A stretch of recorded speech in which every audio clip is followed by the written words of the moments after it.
All right. Hello, everyone, and welcome to our webinar today, Creating Online Assessments in MyCourses. My name is Barbara Stetchison, and I'm here today with my colleague, Teddy Quintoro. We are both learning technology consultants with teaching and learning services. Also joining us today is Adam Finkelstein, who is the Associate Director of Learning Environments, and he will be moderating the chat during our session. There are just a few items that I'd like to bring to your attention before you begin. This session is being recorded, so if you prefer to not be visible, you can turn off your video so that you don't appear in the recording. Also, the recording, as well as any additional resources, will be posted on the TLS website. Also, please note that you've been muted upon entry, and we ask that you remain muted for the duration of the webinar. Teddy and I will be answering your questions at the end of the session. We've set about 10 minutes aside for this. However, feel free to use the chat if you'd like to type in any questions along the way, and Adam will be more than happy to address your questions there. So we've set 3 session outcomes for you today. So by the end of this session, our goal is that you will be able to identify the capabilities of the 2 main assessment tools in MyCourses, which are the quizzes and the assignment tools. Then you'll be able to distinguish which tool is most suitable for different types of assessments. And finally, describe how assessments can be set up in MyCourses to support academic integrity. So the quizzes tool is one of the main assessment tools in MyCourses. In a nutshell, it's designed to make online testing possible. So imagine taking the exams, tests, or quizzes that you would normally administer in person and converting them to an online format. In the slides that follow, we're going to look at what the quizzes tool has to offer, some of its most noteworthy capabilities, and what kind of assessment activities it best supports. So although its name may make you think otherwise, the quizzes tool is not just for quizzes or multiple choice exams. Although the quizzes tool does allow you to administer these types of assessments in an online format, you can also use the quizzes tool for other kinds of assessment activities. So we recommend it for the following. You can use quizzes to create practice activities to encourage students to do pre-class readings, for instance, so that they come to class prepared to engage in your session. You can also create practice activities in the form of a study tool, providing students with multiple attempts to answer different sets of questions. And then once students have completed these practice activities, you can also share the correct question responses with them so that students can use these for further practice or for further study purposes. Another way to use the quizzes tool is to evaluate student learning progress through low-stakes knowledge checks. So this is an ideal way to promote review and check students' understanding of material, as well as give them an opportunity to gauge how well they're grasping different concepts by providing them with feedback on their understanding. And finally, an open book exam with a set time limit for completion is another great use for the quizzes tool. You can, for example, create an exam with a 3-hour time limit, which emphasizes more synthesis type questions that require students to apply their skills and knowledge. So for instance, you can structure your exam questions around problem-based scenarios and require students to apply their knowledge to the given scenarios. You'll want to inform students prior to the exam of which materials they can refer to, such as their notes or their textbooks. And you can also include an honor code statement at the beginning of the exam to help reinforce academic integrity. So why use the quizzes tool? Well, one of the key components that sets the quizzes tool apart from the assignments tool is that you can create timed assessments, such as the open book exam example that I just described. You may want to enforce a 3-hour time limit, for example, to complete an open book exam, but allow a 48-hour window in which students can access it so that there's a bit of flexibility due to time zone restrictions, for instance. Students can start the exam at a time that is convenient for them, and once started, they would have 3 hours to complete it. Another reason to use the quizzes tool is that your questions can include more than just text. You can embed videos, audio files, images, links, So this can be useful for, say, a music class where students have to listen to a piece of music before answering a question or a series of questions. Quizzes can also be set up so that students have one or multiple attempts to answer the questions. So you can choose a set number of attempts or unlimited attempts. And you can choose which of these attempts is entered into your gradebook. So whether it's the highest attempt, the lowest attempt, an average of all attempts. Questions can also be randomized in different ways to ensure that each student receives a unique set of questions. And a really nice time saver is that you can link scores directly to your gradebook so that you don't have to grade the same work twice. And finally, once your students have completed the quiz, it can be really useful to view statistics about their performance. So you can view quiz statistics such as grade distribution, grade average, question statistics, etc. So as you begin creating your quiz questions, you'll notice there are several question types that you can choose from to assess your students. In fact, there are 11 question types in total that can be divided into 2 different categories. So there are question types where students can select a response, such as the multiple choice question that you see here on your left. And then there are question types where students can generate a response, such as the long answer question that you see here on your right. Also note that long answer questions are referred to as written response questions in MyCourses.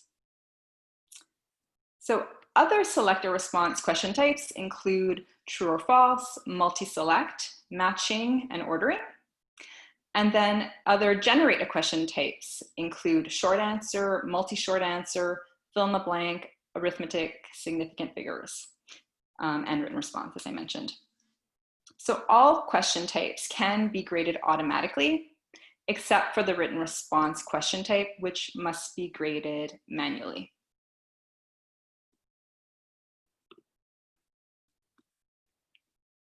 The question library. So there are 2 ways to create quiz questions. You could add new questions directly to your quiz, or you can add them to the question library and then import them into your quiz. So as a best practice, we highly recommend that you create all your questions using the question library, simply because it offers you a lot more flexibility. It is a central repository that stores and archives questions which you can then reuse within a course for different assessments. You can also create multiple sections or folders within the question library and then organize your questions by type or by topic, just making it easier for you to find your questions later on. And consolidating questions within the question library enables you to efficiently transfer these questions to new courses, so from one semester to another. And finally, you can import your questions from an existing collection that you may have created previously offline or from a test bank into the question library using a CSV file. Also note that all instructions on how to do this, as well as how to create questions within the question library, as well as any of the other steps that we refer to during this presentation, will be posted as resources on the TLS website. So there are multiple ways to add restrictions to a quiz. You can set a start and end date, which can be used to make a quiz available to students for a specific period of time. So in this example that you see on the screen, there's a 48-hour window open for students to access the quiz. So this means that students must begin their quiz before the end time. Note that as long as students enter the quiz before the end time, they can fully complete and submit the quiz. However, if they are booted from the quiz for any reason, for instance, a loss of power or their browser freezes, they will not be able to re-enter if the time period has expired. Also note that the time a student submits their quiz is both date and time stamped. So as I've mentioned, it's also possible to enforce a time limit. And also you can identify a grace period. So in the example you see here, there's a 90-minute time limit with a 15-minute grace period. So a grace period can be helpful in instances where students have a slow internet connection, for instance. Then after this grace period has passed, all submission attempts will be marked as late. You can also identify what the consequences are for submitting past the time limit. So students can either continue working on it or they can no longer make changes, or they can continue working on it, but the attempt will be automatically marked as 0 after the deadline has passed. It's also possible to set release conditions which allow you to create a custom learning path through the materials in your course. So for example, you could require students to visit all the content and topics in your course before gaining access to a final exam, for instance. And then there may be situations where you want to grant special access to a quiz. So this could include alternate dates, an extended time limit, or increasing the number of attempts a student is allowed. You can accommodate specific student needs by granting special access to certain individual students. So allowing them time and date restrictions that are different than the rest of the class. So for example, this is useful in instances where a student misses a quiz due to illness, or if a student requires more time to write the quiz, then you can set these accommodations.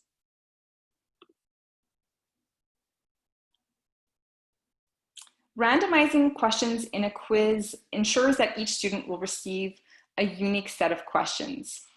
And you can do this by incorporating question pools or randomizing sections in your quiz to help reduce instances of cheating. So shuffling can be done at the quiz level so that the entire quiz appears in a random order, or it can be done at a section level so that only specific sections have randomized questions. So when shuffled, every student gets the same set of questions, but the order of the questions presented will be different for each student. Quiz answers can also be shuffled to add additional variety to the quiz. However, this is specific to multiple choice questions. And you can also add a question pool to a quiz. So what this does is that it adds a subset of questions from a larger question pool, resulting in a different version of the quiz for each student. So the greater the difference between the number of questions in the question pool and the number of questions on the quiz, then the greater the chance that each student will get a different set of questions. So this can be handy in instances where you wish to create multiple versions of the same exam.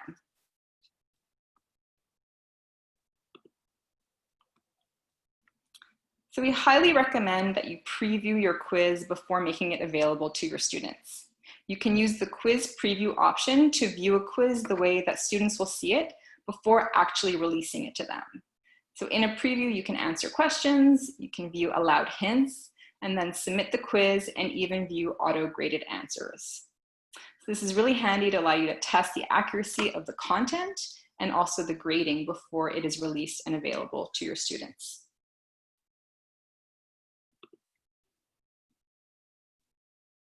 By default, once students submit their quiz, they are only able to see the score they received on their attempt.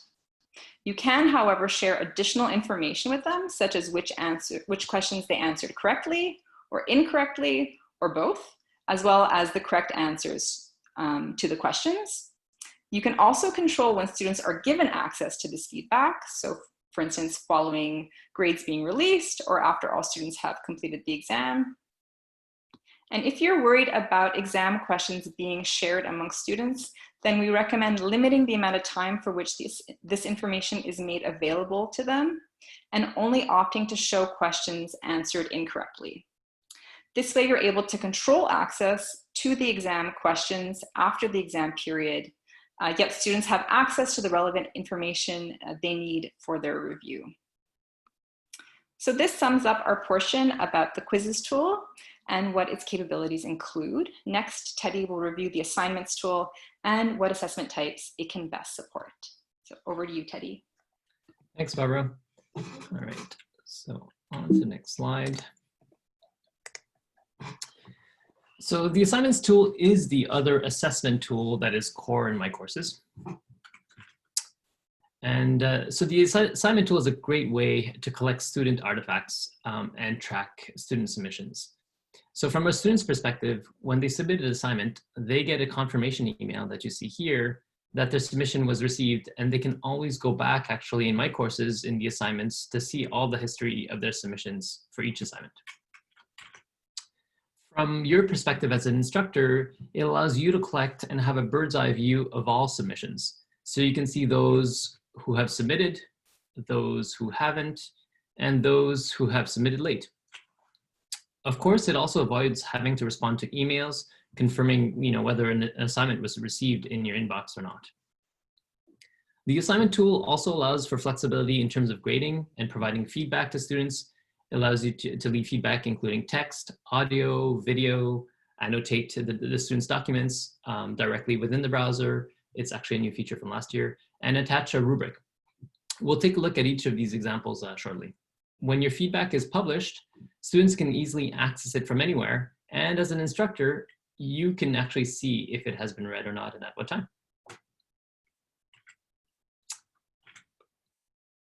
Oh, I've already seen this. Okay. So what are the key considerations that you have to think about when building an assignment? We can boil it down to 4 areas. There are 2 types. First, it is individual, which is a single student submitting an artifact or groups.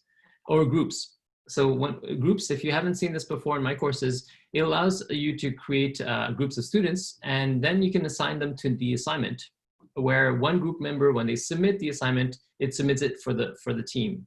And then when you give feedback to the team, the grades and feedback go to each of these students so that you don't have to actually copy and paste it for each of these individuals. There's also the submission type. File submission is the traditional aspect of what we think about when we're submitting an assignment, where you expect a file to be uploaded. Text submission, this gives you the ability for students to type in and answer directly within MyCourses, and for you to grade and give feedback directly without having to download or upload any files afterwards. On-paper submission and observed in person is pretty much the same thing. It's the same feature. It allows you to grade and give feedback to an artifact that was not actually submitted in MyCourses. So it could be blank and you can go somewhere else and then put the feedback in there. When we talk about timing for assignments, the key field date is the due date. And so that is when students are expected to submit, but if it's past it, it's marked late. So while the end date is the timing when a student can no longer submit at all, so they're blocked from submitting anything after the end date is passed. And similar to quizzes, as Barbara mentioned, and as some of you noticed, that the special access is also available in the assignments tool, and it allows for special accommodations that are that override basically the due start and end date for a particular student. Finally, for the last consideration, when you set up an assignment, you will need to think about how you might evaluate the students. So will it be connected to a grade in the gradebook? Will you want to grade students without seeing their names? So in this case, blind grading. Will you want to annotate directly in the browser without downloading the file? Will you develop and show students a rubric that will be used to assess their work? So those are some of the things that you want to think about right before you create this assessment. So we'll be going through 3 examples: term paper with multiple submissions, team presentation, and an open book exam. So our goal here is to showcase the assignment feature in context. If you like more strategies for designing assessments, please take a look at the TLS website. And if you haven't attended or reviewed the designing assessment for remote delivery, I would encourage you to do so. The recording is also there. All right, so without further ado, let's take a look at the first one. So you have a paper that is worth a significant portion of the final grade. And in order to break down the workload for the students, you're asking them to submit several components over the course of the semester. So 1, 2, 3, 4. All of these 4 items are actually variations of the MyCourses assignments. So to start this project, you have students submit early in the semester a working thesis statement. And because you want to keep it simple for both yourself and your students, you're asking them to type the statement directly in MyCourses, no file submission. And you can grade it directly within MyCourses and enter a completion grade with a short text and feedback right there, comment. Next, you're asking students to submit an annotated bibliography. So this is also an item to make sure they are progressing as they should. You might decide to give a grade for completion over here. And in this case, you have enabled the annotation tool, so to comment directly within the browser. So to keep it simple here, we've just added a couple of comments, as you can see in yellow and underlined. But if you do want to give more thorough feedback, here's another thing that you could do. So for the draft, you're asking students to submit a Word document because this will allow you to provide feedback via track changes. So you download all the documents, click here, click download, and you store them in OneDrive and use your tablet to annotate offline over here in Word document. And then after that, you zip all the feedback files at once. Because all the files have the student ID over here and then the assignment ID in the file name, they automatically get attached to the correct student. And so that once you zip it all and you do the add to feedback files, it all gets uploaded into the correct place. You might also consider using peer assessment. We have a webinar coming up on June 23rd to give students the opportunity to see each other's work and provide feedback from multiple perspectives rather than just yourself back to the original student. In this case, you can use a tool called Peer Grade that will automatically assign the peers or the students for review.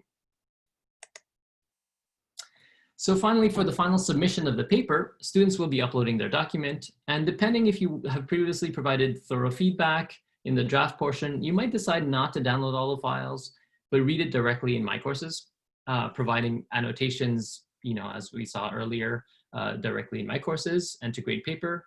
You can actually, for the grading part of it, you can complete a rubric, which will automatically provide a score as you click on each level attained by each student in each criteria. So when the rubric is graded, you can see the total score here. And with MyCourses, the rubric attached can also be displayed to students beforehand so they can see how they're going to be evaluated prior to submitting their work. Okay, so jumping to another example, let's take a look at a team presentation. Let's say you have assigned students to groups of 3, and you create the groups in MyCourses. And for one of their final submissions, students will need to present. In order to provide flexibility to students, you did not choose a specific tool, but are allowing students to record a video using the tools of their choice, or even present live in Zoom, as long as they could meet the presentation's requirements. So you could choose to either create a file submission, if students are uploading videos, or an observed in person here, a group assignment. So if they're not submitting anything. You also created a rubric to make sure that you're evaluating students with the same criteria, regardless of their format. And you recorded a video afterwards to provide the overall feedback, which wouldn't necessarily be easily expressed in text format. Well, actually, no, you recorded an audio file because you had to move to your basement as the kids were throwing a tantrum or making a mess upstairs. And as an added option, you can also have students evaluate each other so that you can collect feedback using Microsoft Forms, either groups evaluating each other's presentations or students evaluating each other with each other's contributions in the team. Another option that you might think about is to use the, instead of the MyCourses assignments tool, is to use the video assignments here. And have students upload their videos there. This tool allows students to give comments to each other in particular parts of the video, and also allows video uploads larger than 1 gigabyte. So if you're thinking how much is 1 gigabyte, well, it's about 30 minutes of video in 1080p. So that's the particular detail of the video. So that's just about 38 minutes. Of course, depending on how the video is recorded, that time can be varied, but think about it as that measure. And so for the final example, you're planning on delivering an open book exam.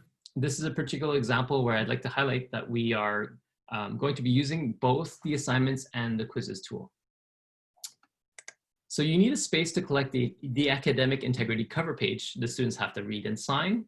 The students can take a picture of the form signed or digitally annotate the document and upload it in MyCourses in the assignments tool.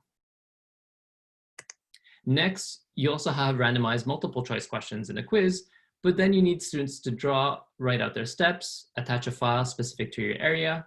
So you've actually created an assignments tool so that they can upload that part of those question submissions in the assignments tool.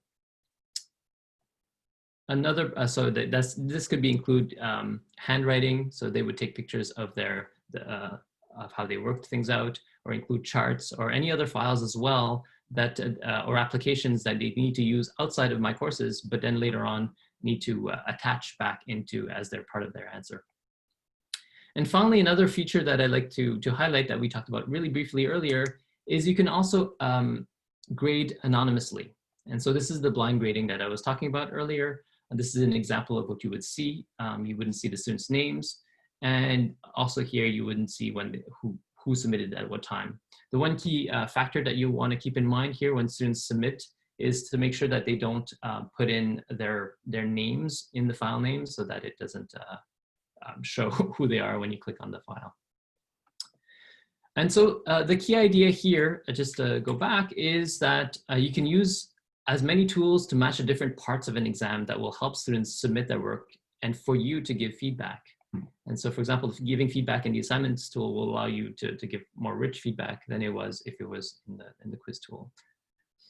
And another option that you might think about is if you have a lot of handwriting that you want to capture and you have a lot of students and it's a large course, CrowdMark might be a better suited option to do that, where the students are taking pictures of their handwriting and then submitting it.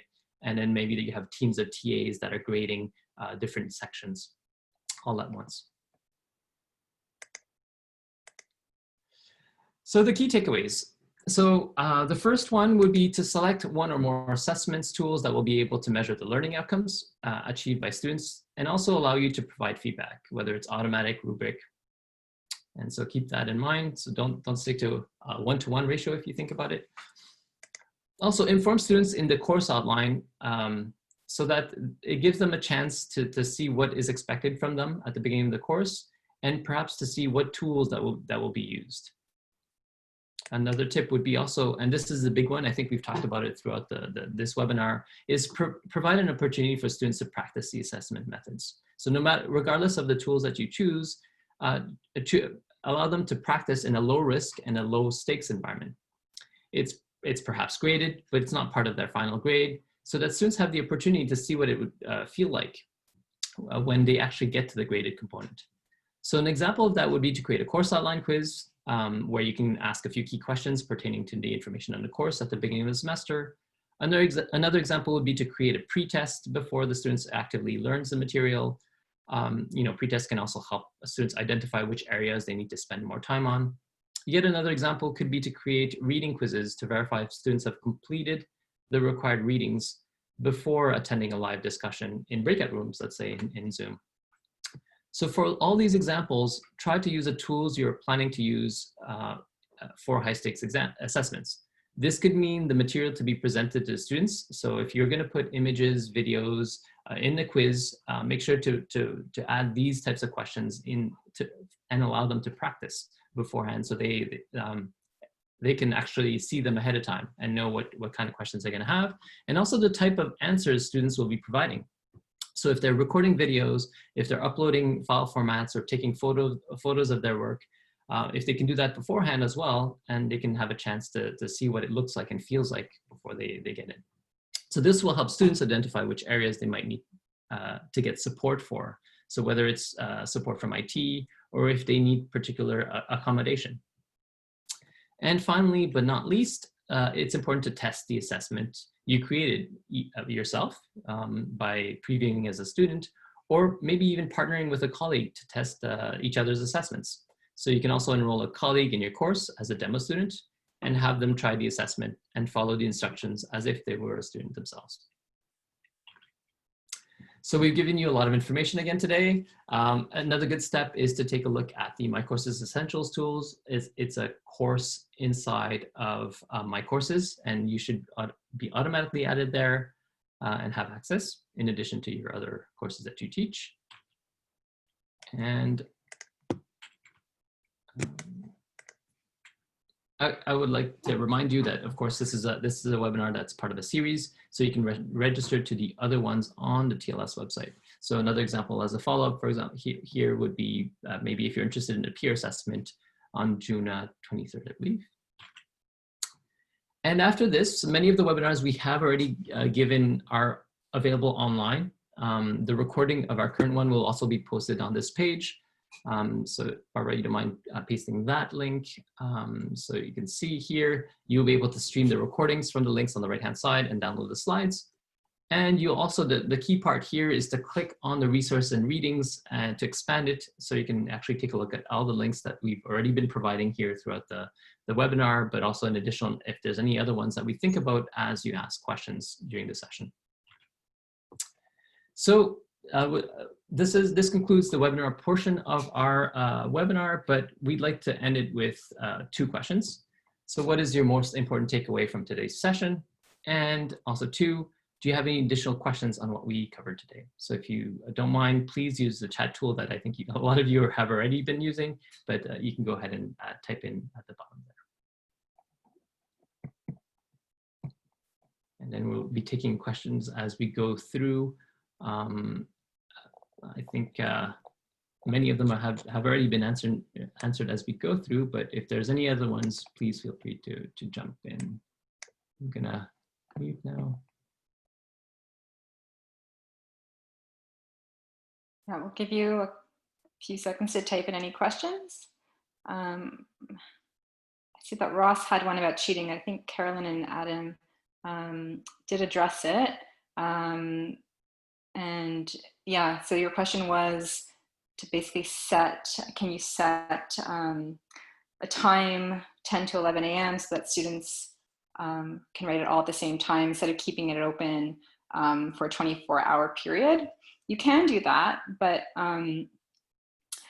what could be quite helpful, because you've got to think about time zone restrictions as well, is that you can have it open for 24 hours, but if you enforce a time limit, you can set it so that the enforced time limit is 1 hour, but there's a 24-hour window where students can actually access it. So this gives you a little bit more flexibility. You still have it narrowed down to that 1 hour time limit, but you have a 24-hour window where students can get into the exam. But once they've started it, they only have an hour to actually complete it.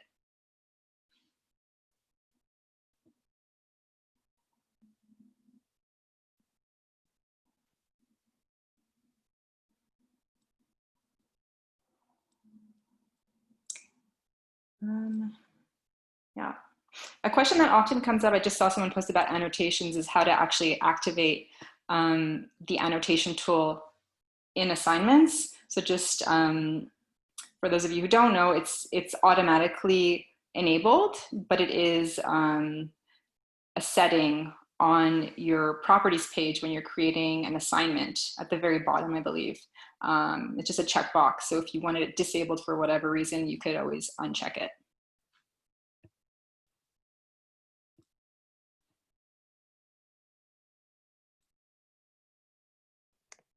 Yeah, you can allow multiple attempts, and in this particular case, because if it's one particular student, you would probably use a special access to provide that particular student that access if it's not going to be done for all the students. But you can also do multiple attempts for everybody in the quiz options when you create it.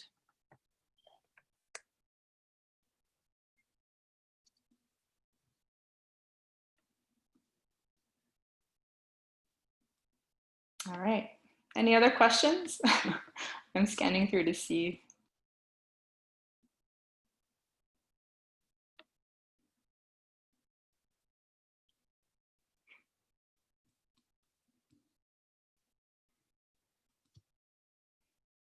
Another question that sometimes comes up is also that when you create either a quiz or an assignment, there is the option of a due date. So you have a start and an end date, and so that's what controls your access.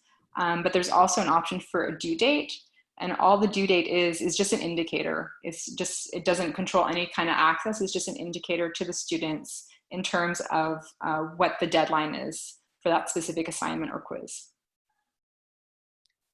Another question that comes up often is whether you could do blind grading in the quiz or as well as the assignments.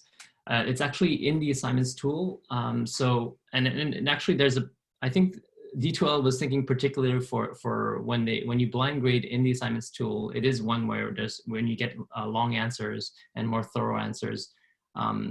So the blind grading is only unfortunately available for the assignments, but that doesn't limit you from combining the way I mentioned before, the opening exam, combining the quiz tool and the assignments tool if you want to do the blind grading. Make sure to basically create the assignments tool. So it is available technically. There was a question about whether it's possible to use the quiz tool in combination with Zoom.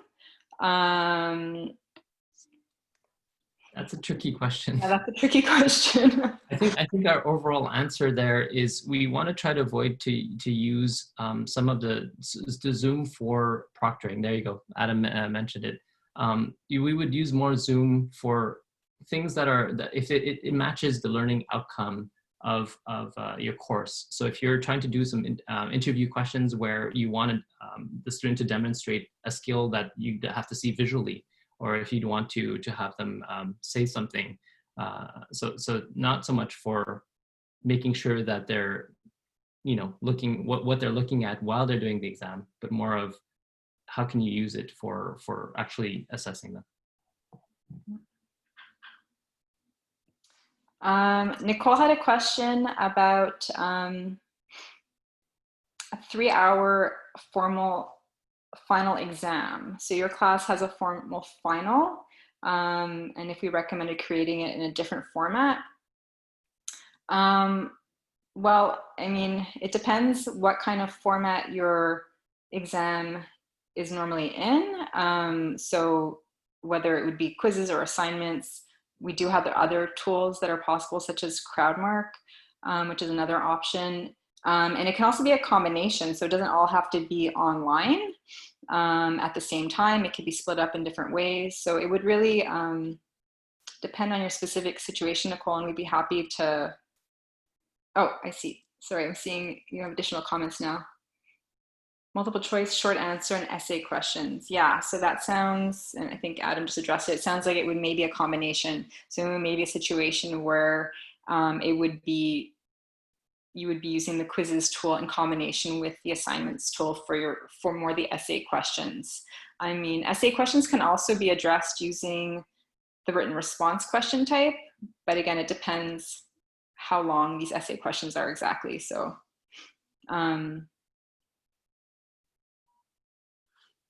yes, but we'd be very happy if you want to set up a consultation separately, Nicole, to review this. We'd always be happy to do that as well.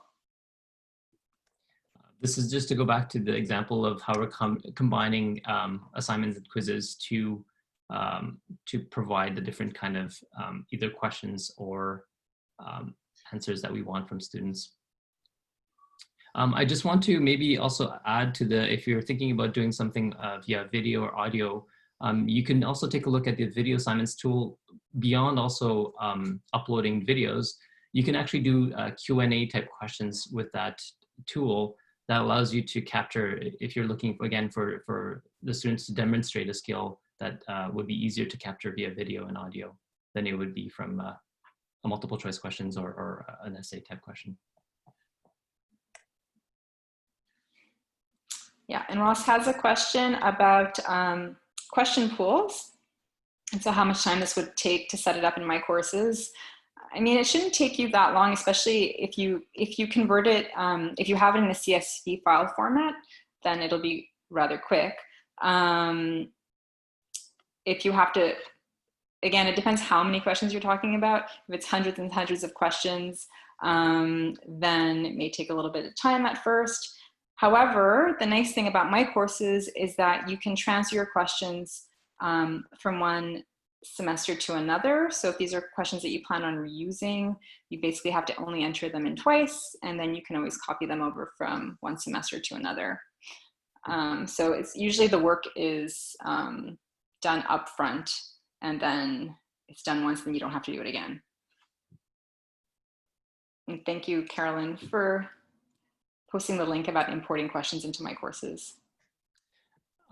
Another thing about question pools is that I had mentioned also the pre-tests. If you have, once you've started loading a lot of the questions into MyCourses, then you could start reusing these questions, whether you're reusing them for the midterm or the final, but also reusing for pretest and using those question pools and varying them. So once they're in there, you can definitely make use of it in many places.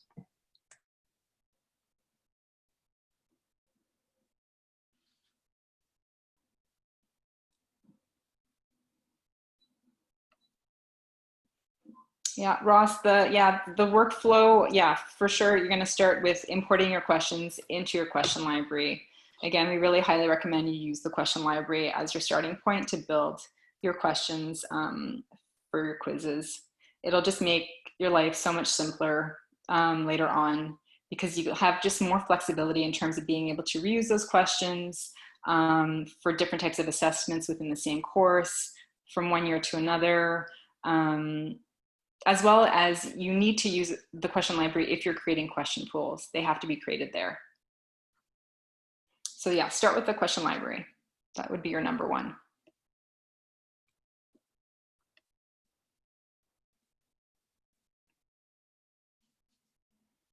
All right, we've got about 3 minutes left. So if there's any other questions, please feel free to post them.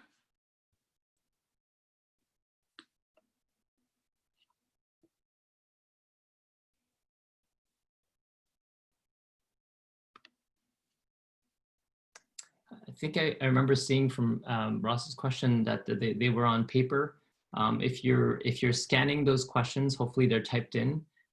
You would want to make sure to enable OCR so that it recognizes as characters, and afterwards, once those are recognized as characters, it'll be easier to import afterwards using the tool that Adam posted there.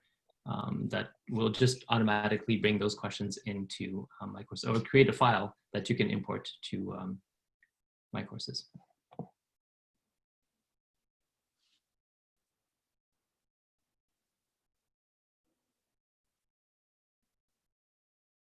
Nicole, yes, it is possible to import from a test bank.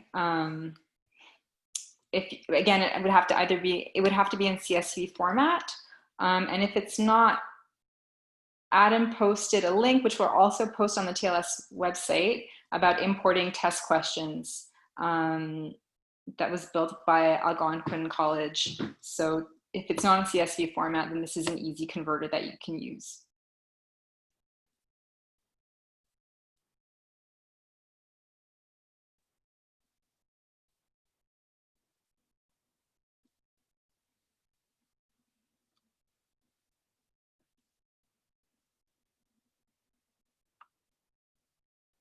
Yep, that's the one that Adam just posted. Again, Adam.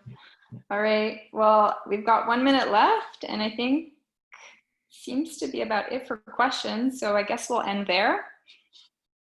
Wanted to thank you all very much for attending the session today and for all your great questions and comments. We really appreciate it. And again, everything will be posted after the session. We already do have some resources there, but we're going to continue to be adding to those resources. And you'll be able to rewatch the webinar of this session as well. That will be posted either later today or tomorrow. And yeah, and thanks so much. Thanks, guys. The chat, I think, is going to be viewable in the webinar, if I remember correctly, right?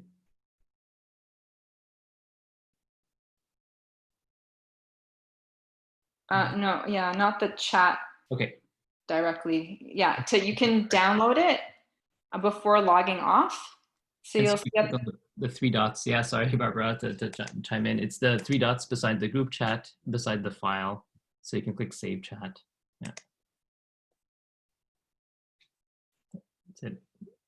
So before we end this meeting, if you want to save this chat, go ahead and do that.